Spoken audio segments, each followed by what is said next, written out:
Did you know that there is a language composed entirely of whistles? Let's talk about that. Hello everybody. In today's video, I would like to talk about languages, since languages are a big part of my life. My heritage, as I've said before, is Jewish, so I know some Hebrew and some Yiddish. Along with that, my lineage comes from Russia and Austria, so I know some Russian. My uncle was Greek, so I know a little bit of that. And in middle school, I decided to learn some French, and then it became more prevalent that I would need to learn Spanish, so I took that in college. There's so many other languages out there that I know little bits and pieces of, and part of the time I don't know what language I'm speaking. Well, I actually learned in elementary school about the Tower of Babel, and I thought it was an ancient Greek myth. According to www.biblegateway.com, the Tower of Babel is actually in the Old Testament, Genesis chapter 11, verses 1 through 9. When we understand that the Tower of Babel was to represent a sacred mountain with a heaven at the top, new light is shed on Genesis 11:4, which to remind you reads, "Come let us build ourselves a city with a tower that reaches to the heavens, so that we may make a name for ourselves and not be scattered over the face of the whole earth." Where it talks about the whole world starting out with just one language, and through the workers' hubris of trying to build a tower to God, Allah, whatever their beliefs were, they were smited down and separated by their languages, so they wouldn't be able to communicate in order to build that. I thought this was a fitting topic for a couple of reasons. One, at work, I am changing over from one company to another, so our tech people do not have the same vocabulary for what they mean to say, and they can't communicate.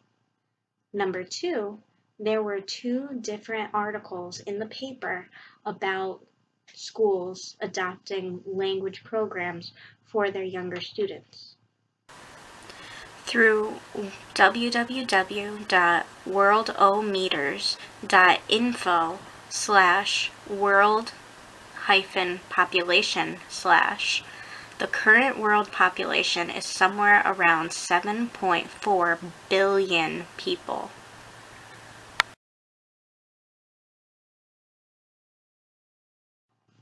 Behind me, I've drawn a model of the entire globe, and in looking at nationsonline.org for the most spoken languages list, I found Chinese, Hindi, English, Spanish, Arabic, etc.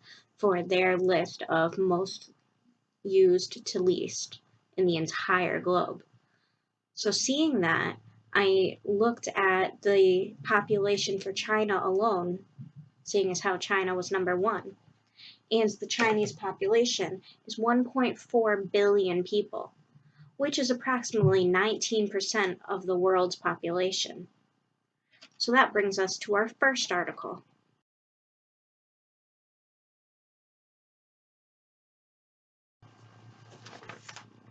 So, from Thursday, March 3rd of 2016, page B7 of the Hartford Courant, Chinese classes to be offered.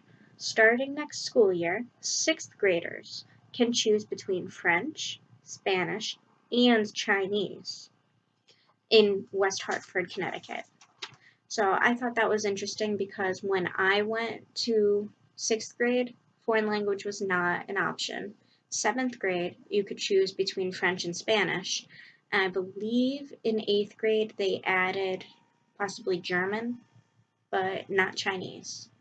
So this article by Kristen Stoller says that it's extremely challenging for a non-native speaker So learning to memorize and recognize thousands of characters, attaining linguistic proficiency or advanced knowledge is even harder.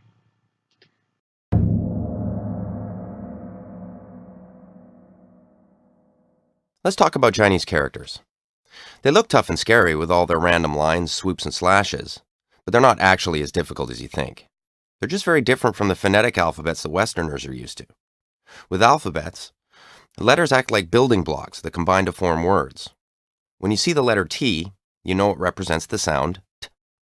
When you see the letters T-R-E-E, you recognize all of those sound symbols and you can put them together to form the sound tree.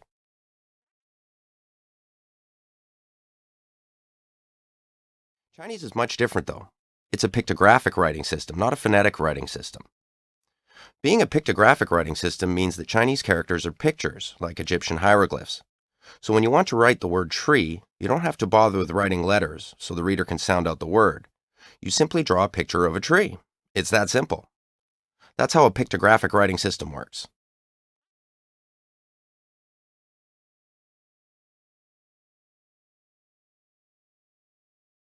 One of the top 5 languages West Hartford students speak at home happens to be Chinese. So that was a pretty interesting factoid. I would have thought it would have been, a mixture of English, Hebrew, and Yiddish because West Hartford is known to be a Jewish area. The school Solomon Schechter that I worked at briefly is a Jewish private/public school.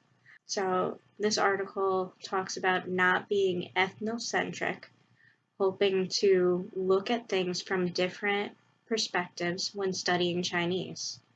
And I think it's pretty cool to learn a language that doesn't have the same characters that the English language contains.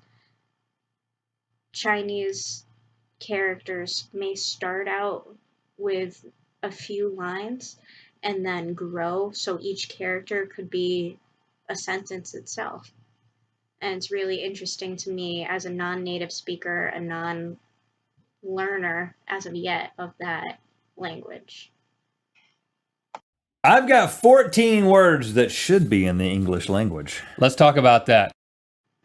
In my next query, I asked what the most commonly spoken language in the United States was, to which the answer was number 1, English, 2, Spanish, 3, Chinese, and 4, French. So maybe I did myself a disservice for the first 6 years of my language learning career with French, though I really enjoyed it. But if we look past the English, which would be more egocentric, knowing that most of us do speak it, the next language down is Spanish. And that brings me to my second article.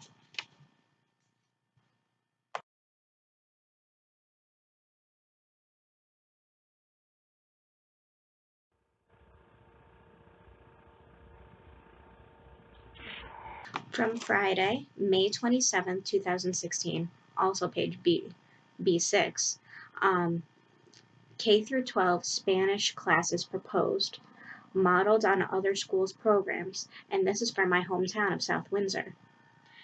The Board of Education was considering a mandatory Spanish curriculum for the elementary school students because, and I quote, learning any language at an early age increases cognitive abilities.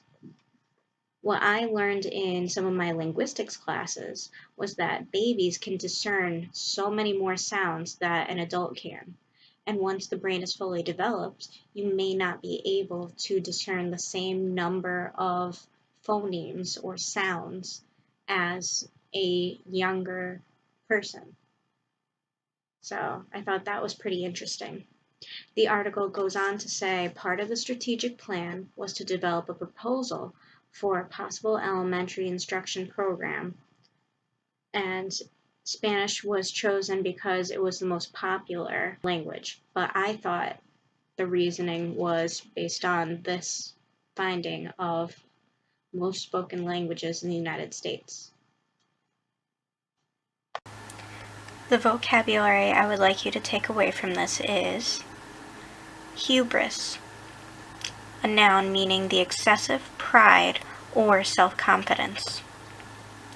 Ethnocentric, a noun, the evaluation of other cultures according to preconceptions originating in the standards and customs of one's own culture. Linguistics, a noun, the scientific study of language and its structure. Discern, a verb meaning perceived or recognized. Phonemes, a noun, any of the preconceptually distinct units of sound. So, let's have a discussion. I learned that in some regions of the state, if you are in special education, regardless of the services that you receive, you are not eligible for language learning. So a particular person that I have the utmost respect in, who was only learning disabled and not mentally challenged or anything else, my boyfriend, stated that he had to fight for his right to learn the Spanish language in high school. And in doing so, he opened the door for others, and he proved to himself that he could do it, and he proved to the administration that language is important for all to learn. So in our discussion, do you think that special education students should have language introduced to them? Do you think that elementary school students, like those in South Windsor, should learn about different languages at that young an age? What language do you think that we should learn in the United States, in Connecticut? Spanish or Chinese? A mixture? What's your preference? Please leave your comments down below. Don't forget to please subscribe to my channel. Thanks for watching.